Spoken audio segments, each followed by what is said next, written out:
But hey guys, we are starting with a Google News with a Google News feed. It says here UN climate takes talks fail to secure new fossil fuel promises.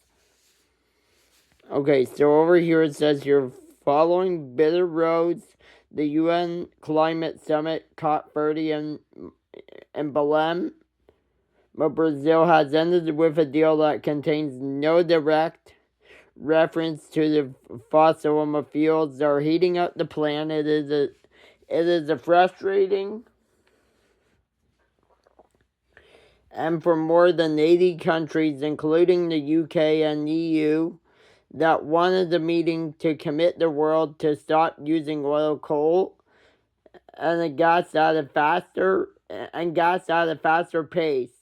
But oil producing nations held the line that they should be allowed to use their fossil fuel resources to grow their economies. The meeting takes place as the UN says that it fears global efforts to limit global temperature rise to 1.5 C above pre-industrial levels have failed.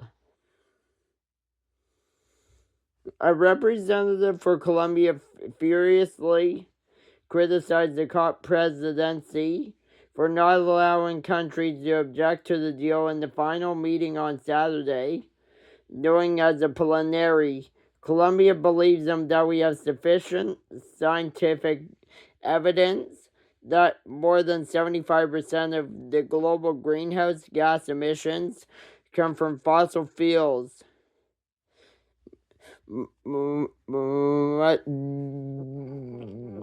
Daniela Gonzalez, the Colombian climate delegate, told them BBC News. So we do believe it's time that the Convention on Climate Change starts talking about the reality. She added the final deal called the mutual or the mutual calls on the countries to voluntarily accelerate their action to reduce their use of fossil fuels. For the first time, the U.S. did not send a delegation after President Donald Trump said the country will leave the landmark Paris Treaty that committed countries to act on the climate change in 2015. He has branded the climate change a con. Veteran negotiator and former Germany climate envoy Jennifer Morgan told the BBC that the U.S. absent was a hole in the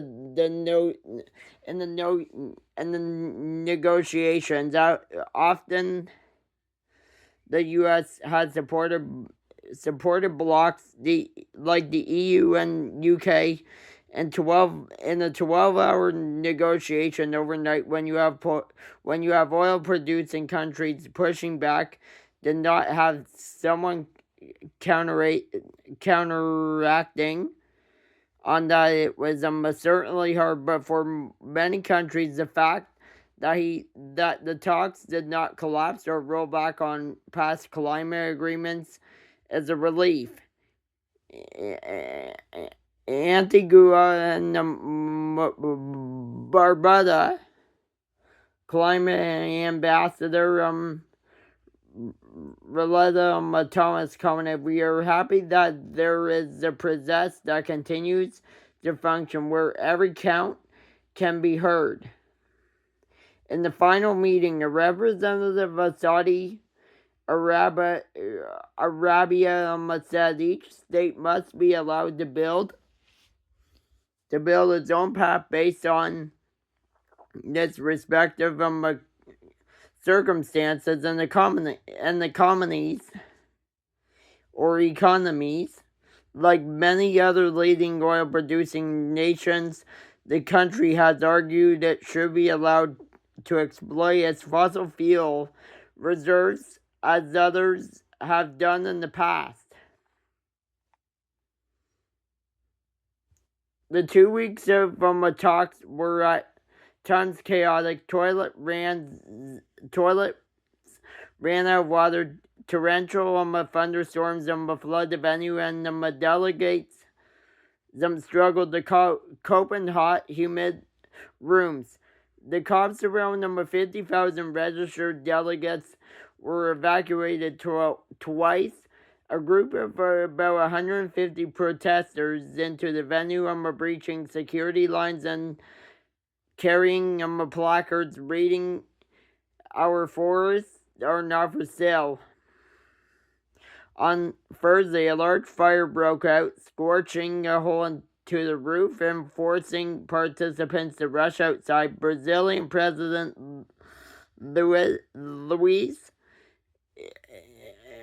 Inácio Lula da Silva chose the city of Belém to put the world's attention on the Amazon rainforest and to bring a rush of finance to the city.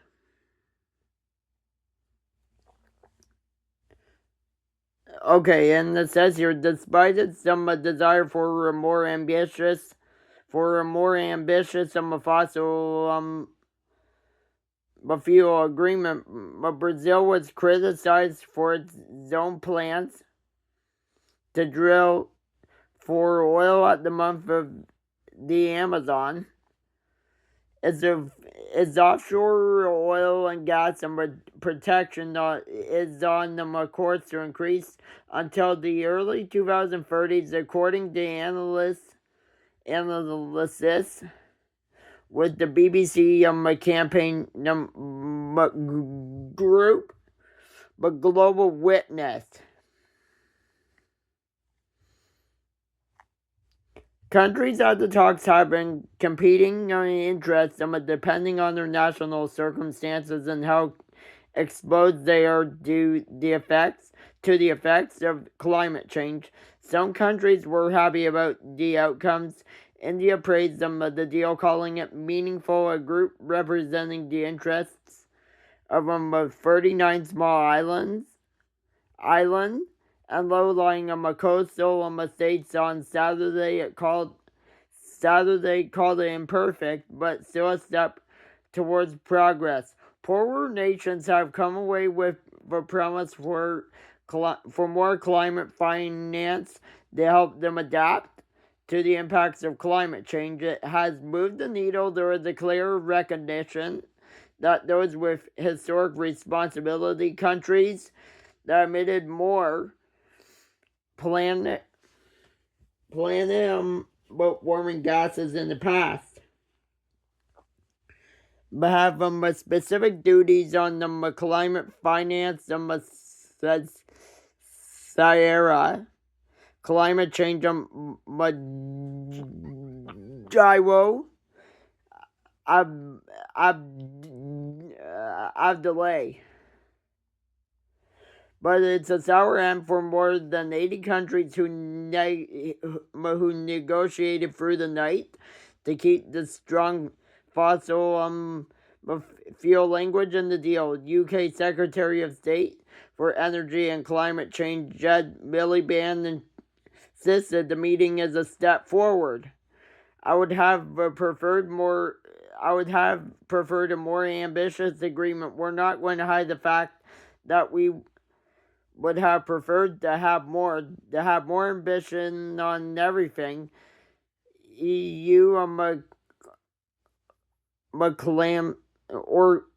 Climate Commissioner Wopke Hoekstra told journalists, with lush trees, bird cries, and intense humidity, it was hard to escape the Amazonian backdrop of the talks. Okay, and then where were we? Brazil launched the talks with a new fund called Tropical Forests Forever facility that would pay countries to protect tropical forests. By the end of the meeting, it raised at least 6.5 billion from governments, although the UK has not yet contributed. Over 90 countries supported the call for a global deforestation action plan or roadmap. Additional reporting by Tom Mingham, a BBC climate team. Okay, and that's the end, guys. So, anyways, if you guys think this is true if you guys think this news feed is true, please leave a like, subscribe to my YouTube channel, leave a comment, share the video with one of your friends, and please turn on post notifications. Thank you so much for watching, and we hope to see you in the next video. Have a great day, everyone. And we will speak to you all soon. Anyways, have a great night, everyone, and thank you for watching, everyone. Have a great night, everyone.